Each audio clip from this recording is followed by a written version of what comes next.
Baik, bismillahirrahmanirrahim. Assalamualaikum warahmatullahi wabarakatuh. Jumpa lagi dengan saya di Abil Maiwa Channel. Jadi teman-teman, channel ini merupakan channel pendidikan tempat kita berbagi tentang aplikasi pendidikan, Microsoft Office, serta tips dan trik komputer. Jadi pada video kali ini teman-teman ya, kembali lagi admin akan mencoba mengupdate informasi terbaru terkait keputusan Menteri Pendayagunaan Aparatur Negara dan Reformasi Birokrasi Republik Indonesia nomor 649 tahun 2023 tentang mekanisme seleksi pegawai pemerintah dengan perjanjian kerja untuk jabatan fungsional guru pada instansi daerah tahun anggaran 2023. Jadi ini kabar gembira Bapak Ibu ya, sudah ada Juknis P3K Guru ya. Jadi sudah keluar Juknis P3K Guru tahun anggaran 2023 khusus untuk guru. Kalau Permenpan RB nomor 14 kemarin yang keluar itu bersifat umum untuk jabatan fungsional. Nah, untuk Kemenpan RB nomor 649 tahun 2023 itu bersifat khusus untuk Juknis atau mekanisme P3K Guru 2023. Seperti itu Bapak Ibu ya. Nah, kita langsung lanjut. Di sini kita lihat Bapak Ibu bahwa dalam rangka melaksanakan amanat pasal ke-13 huruf B Permenpan RB nomor 14 tahun 2023 tentang pengadaan pegawai pemerintah dengan perjanjian kerja untuk jabatan fungsional. Nah, jadi di sini untuk memenuhi kebutuhan pegawai aparatur sipil negara khususnya pegawai pemerintah dengan perjanjian kerja dipandang perlu menetapkan Kemenpan RB ya untuk jabatan fungsional guru pada daerah tahun anggaran 2023. Jadi untuk Permenpan RB nomor 14 itu bersifat umum Bapak Ibu untuk jabatan fungsional. Kalau Kemenpan RB yang sekarang yang kami bacakan ini itu bersifat khusus untuk P3K Guru. Seperti itu ya. Nah, jadi di sini kami ingin menyajikan informasi penting ya, bahwasanya untuk jenis penetapan kebutuhan pegawai pemerintah dengan perjanjian kerja untuk jabatan fungsional guru tahun anggaran 2023 meliputi yang pertama itu adalah kebutuhan khusus dan kebutuhan umum. Ya, ini untuk penerimaan P3K Guru ya untuk jabatan fungsional guru itu ada dua di tahun 2023 atau tahun anggaran 2023. Yang pertama kebutuhan khusus dan yang kedua adalah kebutuhan umum Bapak Ibu.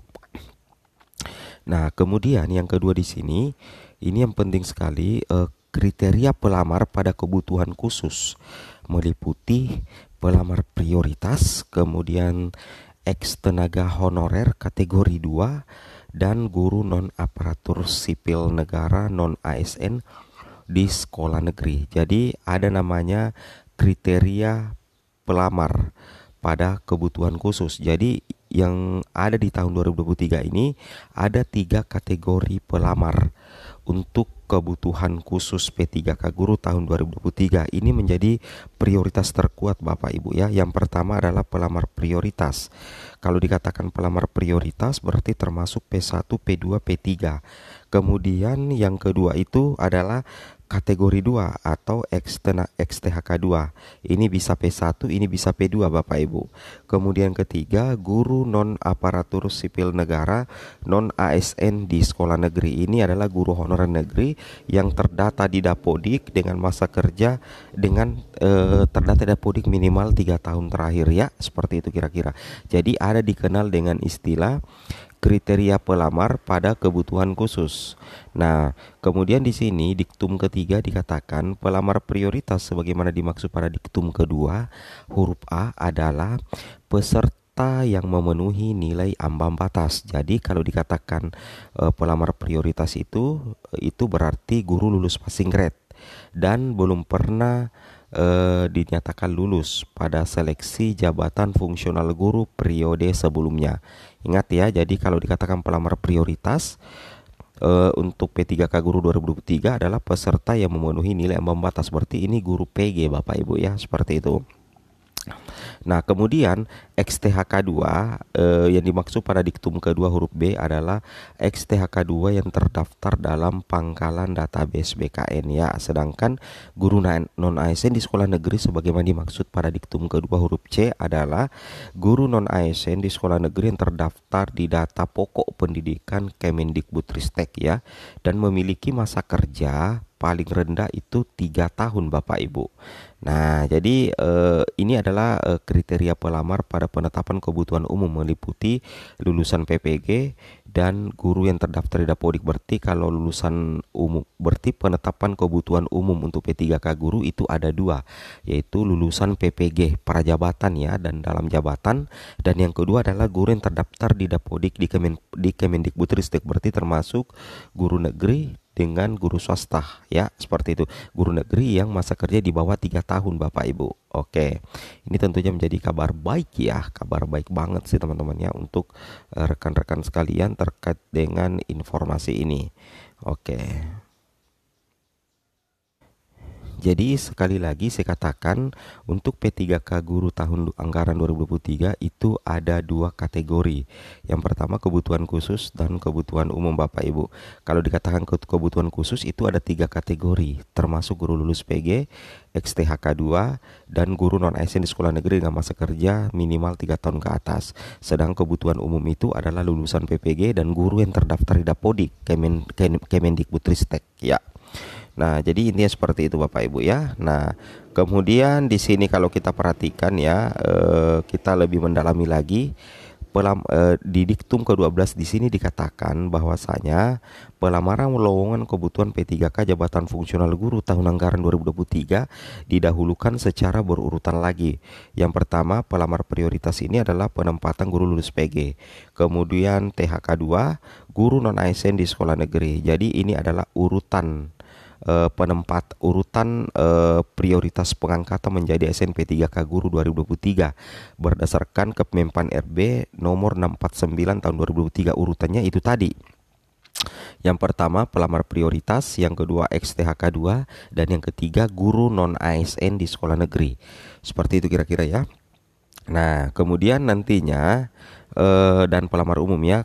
Jadi tadi guru non ASN di sekolah negeri dan pelamar umum pada kebutuhan umum sebagaimana dimaksud pada diktum ke-6. Kalau dikatakan pelamar umum berarti yang termasuk adalah lulusan PPG dengan guru honorer terdaftar di Dapodik Kemendikbudristek ya, yang masa kerjanya di bawah 3 tahun kalau negeri, dan guru swasta yang tidak lolos PG.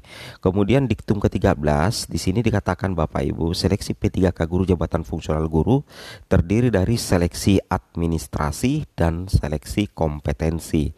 Nah, kemudian di sini dikatakan seleksi kompetensi pada diktum ke-13 meliputi seleksi kompetensi teknis, manajerial, dan sosiokultural Bapak Ibu. Jadi untuk seleksi kompetensi teknis ya, sesuai dengan diktum ke-13 untuk P3K guru tahun anggaran 2023 itu ada 3, kompetensi teknis, manajerial, dan sosiokultural.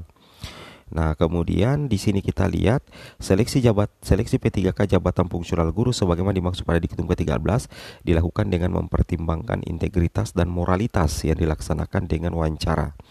Kemudian seleksi kompetensi sebagaimana dimaksud pada diktum ke-14 dan wawancara sebagaimana dimaksud pada diktum ke-15 menggunakan CAT Bapak Ibu. Nah, jadi komputer assist test atau CAT yang diselenggarakan oleh BKN. Nah, seleksi kompetensi dan wawancara bagi pelamar prioritas menggunakan hasil seleksi.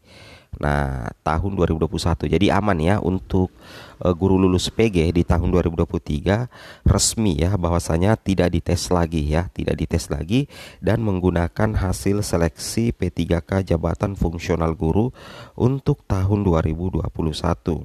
Sedangkan instansi daerah dapat melaksanakan seleksi CAT ya selain BKN. Kemudian kita lihat di sini bagaimana dengan P2 dan P3. Di sini Bapak Ibu ya, di sini dikatakan materi seleksi kompetensi sebagaimana dimaksud pada diktum ke-14 dan ke-15 adalah yang pertama materi kompetensi teknis ya, bertujuan untuk menilai penguasaan pengetahuan, keterampilan, dan sikap perilaku yang dapat diamati ya. Materi kompetensi manajerial bertujuan untuk menilai komitmen, kemampuan, dan integritas individu. Nah, termasuk integritas kerjasama, komunikasi, orientasi pada hasil, pelayanan publik, pengembangan diri dan orang lain, dan pengelolaan perubahan. Nah, seperti itu kira-kira Bapak Ibu ya, itu yang harus Bapak Ibu pahami. Kemudian untuk wawancara dilaksanakan dalam durasi 10 menit dan dikecualikan bagi penyandang disabilitas netra yang melamar pada kebutuhan khusus ya. Nah, kita lihat di sini untuk pelamar umum ya, pembobotan nilai untuk materi soal kompetensi dan wawancara. Nah, untuk materi soal seleksi kompetensi teknis bagi pelamar pada kebutuhan khusus, bobot jawaban benar paling rendah 1 dan paling tinggi 5, serta tidak menjawab bernilai 0. Jadi ini terkait dengan bobot jawaban benar ya, itu paling tinggi nilainya 5, paling rendah 1. Jadi semua sebenarnya ada nilainya. Kalau tidak menjawab Bapak Ibu itu bernilai 0 ya. Sama yang lainnya ini. Oke. Ya. Jadi seperti itu Bapak Ibu ya. Nah, ya ini dia, kita lihat ya nilai ambang batas seleksi teknis. Nah, ini dia. Nah, ini dia Bapak Ibu ya, diktum ke-31.